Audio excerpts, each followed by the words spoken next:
I don't know if we're gonna have time. We are so late this year, we might not make it.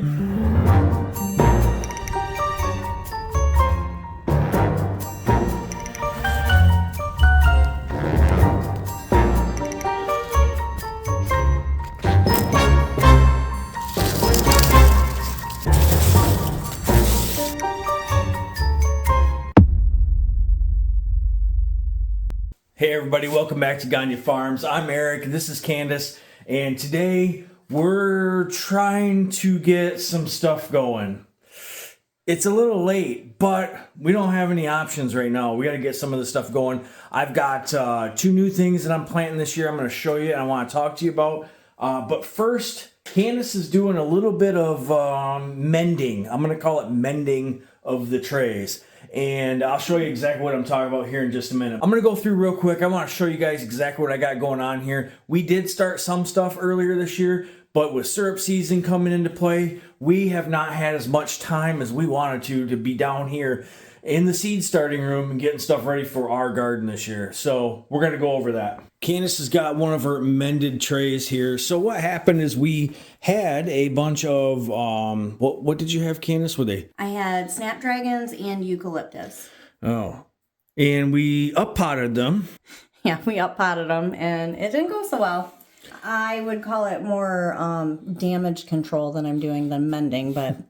So there are some in here. There's some eucalyptus down at this end, and there was a couple of the snapdragons down here. Instead of using a whole another 72 cell tray and trying to plant them out, we're just using the pots that we up potted in, and she is going through and spot planting them, and we're going to see if it works. I've never quite done it like this. I don't think you've done it like this either, have you? No. Well, we're going to try something different because what we did didn't work. I'll show you exactly what we did here. So when we first started these flowers, we used these fruit trays, which work really good for germinating. So we just had our seed starter mix, and the seeds, the eucalyptus seeds and the snapdragon seeds are so tiny that they're very difficult. Like, they're difficult to plant in a 72 cell tray because you have to like pick up a minute thing. So when we first started them in here. We just kind of sprinkled them in here and we put them in our greenhouses on the heat mats, and they germinated great. They grew great. So, but then when we went to up pot them, I up potted them into the 72 cell trays, and not very many of them survived the up potting. Here, let me just show you guys right here. These are the snapdragon seeds that Candace is mending the trays with. See how small them are? It's like a grain of sand is about how big they are. One trick you can do is take a toothpick and just wet it, and you can pick it one seed up at a time and try to put it in a 72 cell tray or something. But we found if you do start them in those fruit containers, and then you get them about an inch or so tall, you can kind of pull them out of there and then up pot them pretty easily into a 72 cell tray. I don't know what happened. Candace did everything right. They died. Here's one of the better trays that did survive. It's not doing too bad. There's quite a bit of the eucalyptus down here, but the snapdragons are a little few and far between. So Candace is going to show you how she's mending these real quick. So I'm not using the toothpick method because that's very tedious, and I have done that before. Planting Lysianthus, you pretty much have to do those that way. But I find the sticky finger method is working good. So I'm just taking the seeds and kind of putting them in the cells where things have died or not grown.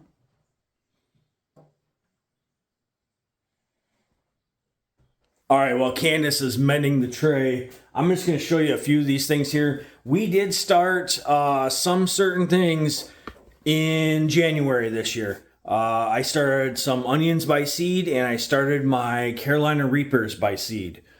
And the onions down here, not looking bad. I kind of need to give them guys a haircut, but not too bad. I do have other onions coming. I wanted to try this one more year about planting our onions by seed.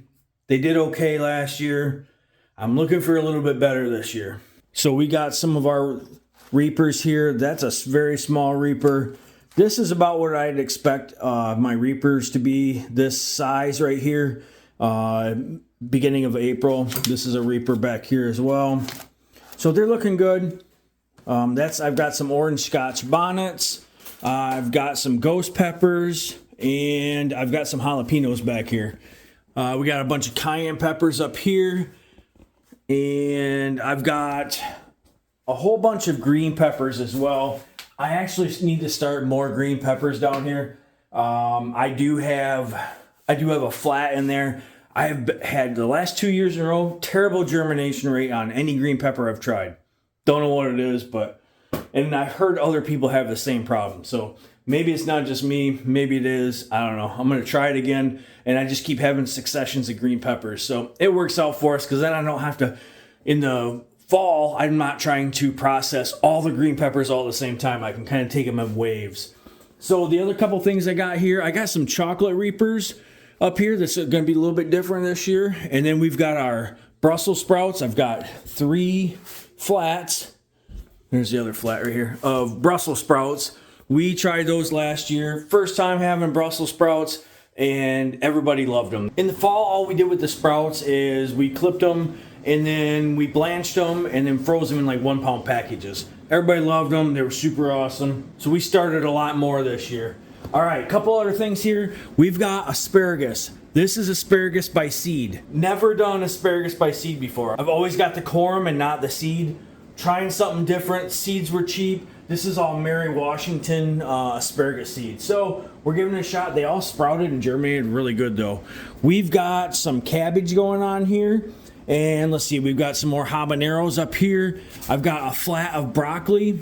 I've got some calabrese, some decisio, some blue ribbon, and some more of the calabrese here.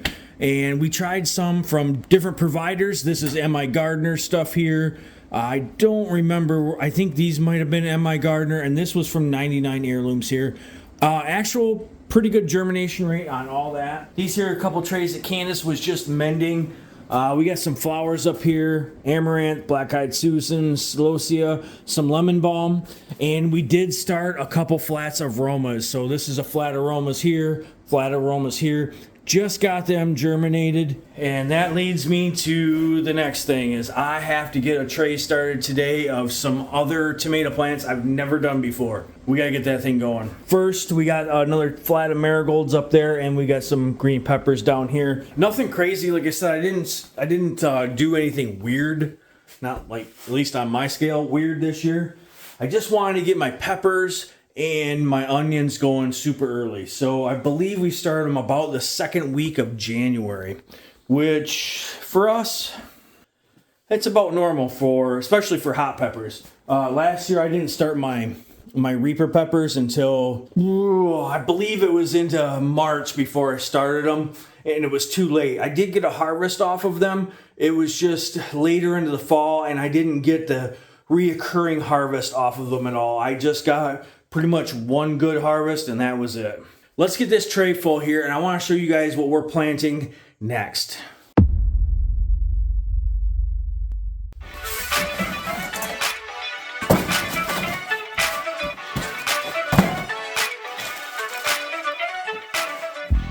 This is our seed start mix. This year, we are primarily using, this is from Morgan Composting. It's Dairy Dew. This is the Seed Starter 101. It's organic. I've had good luck with it so far this year. This is what we are up potting in this year. It's Morgan Composting, the Dairy Dew. This is Veggie Dew 301. Use that quite a bit. It's pretty good. I like it. It doesn't have too much organic matter in it. Some of the other up potting soil that I've used, the pre-mixed stuff, has had like big sticks and bark and twigs and stuff. This stuff's pretty good. I like it so far.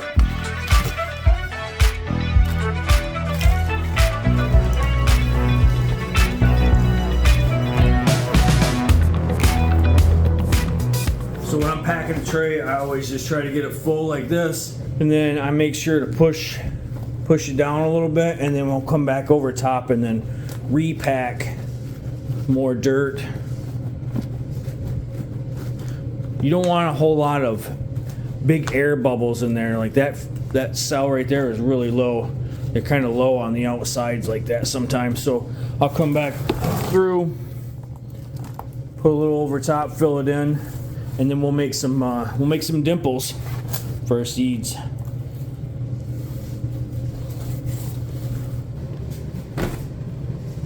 All right, before we get into exactly what I'm planting here right now, I just want to show you guys this. This little wheel right here, I use all the time. It's crazy easy to use, and I love it for starting seeds. I don't know where I got this. I believe I picked it up at work for, I don't know, whatever reason. But here, I'm going to show you how to do it. It's real easy. I'm sure they're cheap, and you can probably pick them up anywhere, but this is your calendar basically all the way around here, and the inside circle is the number of weeks. So all you gotta do is the arrow, you put it on today's date. So say today is the 5th of April, and you need to start, or you want your frost date. Our frost date is right around the 15th of May, okay? So we are right about 6 weeks away from our frost date. So I judge all the things that I'm planting on this calendar here. Now, if you need to change it, you can move the inner circle. Come on, move with me. Put that, you move it on a date, like that. And then say I want to plant stuff on May 15th, and then how many weeks to maturity. So you can do lots of cool stuff with this. I use it all the time.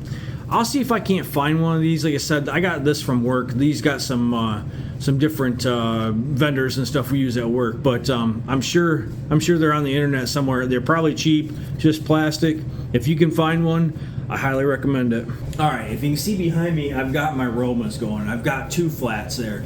And I'm not using all of them this year. I actually am going to scale back the quantity of plants that I'm planting in the garden this year. I'm going to try to spread things out a little bit more. Might have an extra row, but I'm not going to plant so tight together. And we're going to see if that helps out some of my yield issues.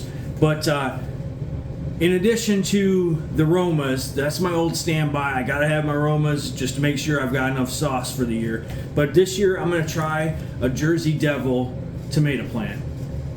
These are supposed to be very prolific and are ideal for making sauces, pastas, canning, all the stuff we do here at Gagne Farms. So this pack I got from the MI Gardener, and there's 25 seeds. We're gonna plant these right now. It says on the pack here 6 to 8 weeks before last frost. I'm right at that 6-week mark, and I don't like to plant my tomatoes before that last frost date. Anything can happen up here in Michigan. We could get a blizzard in May, and we would ruin our whole crop, right? So the reason that we are gonna not plant so many tomatoes this year, I'm gonna leave some B-roll right here and I'll show you exactly what happened last year from our tomato harvest. Now this here is kind of a test plant. This was a volunteer, and I left it all by itself, 4 rows away from all the other tomatoes. But look, I'm already starting to get blight here, so, and down there.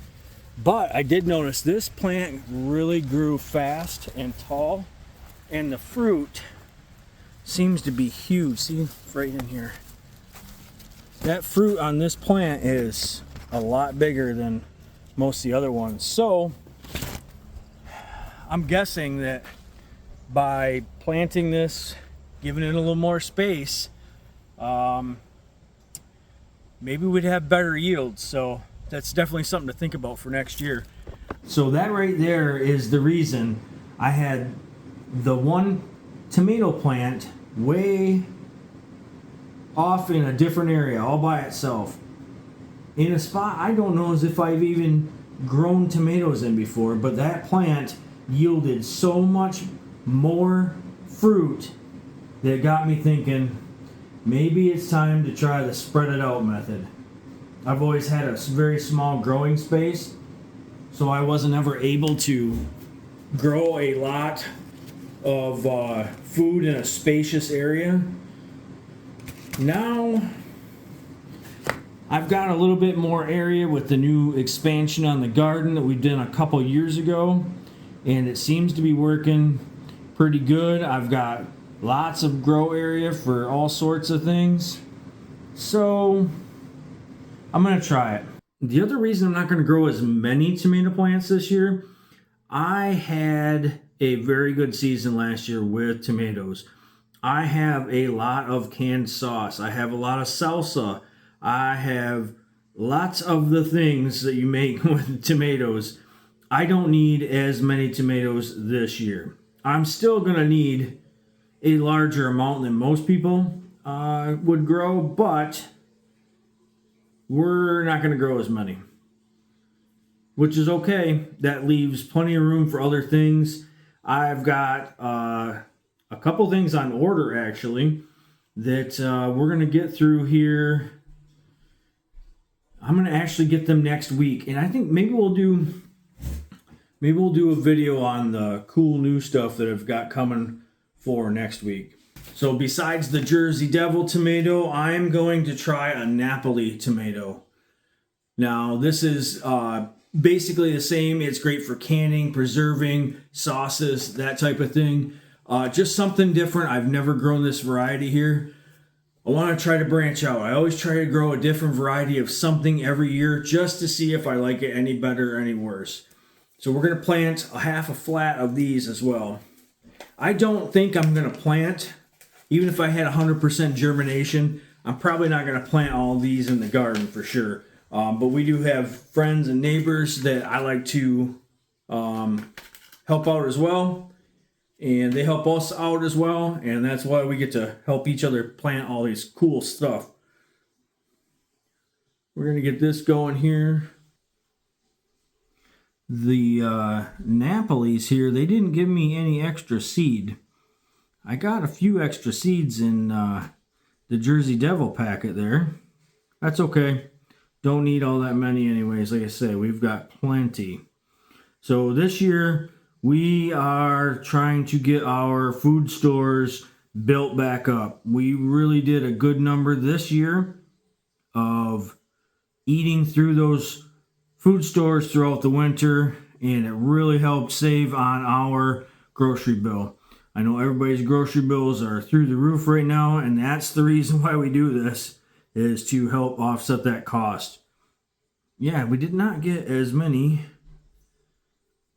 of the Napolis in there. That's okay.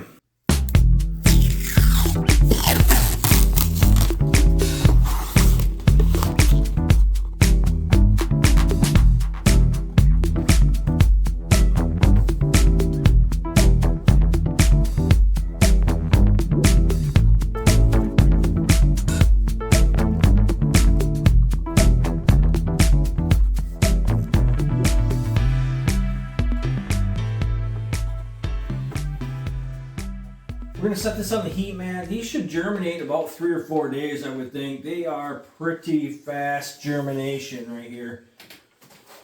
Get that going. And we're going to see how these guys germinate. I think it'll be pretty good. I got a few other things, you guys, I want to show you coming up soon. We have done some different things with fertilizer this year. We've done some different methods of up potting. And it's all things that I'm still working out the bugs on everything, but I want to show you kind of the steps that I'm seeing and the progression that we're getting. I think you'll like it. I think it's beneficial to everybody. So that's it for today. I thank you guys for hanging out with us and seeing kind of what we've got started and what we've got going today. We're a little late. Well, I'm not going to lie. It's a little late. We're going to get through it. It'll be fine. Even if we're a couple weeks late, it doesn't mean that's the end of the gardening season. I appreciate you guys. Thanks for hanging out with me and Candace today, and we will catch you on the next one.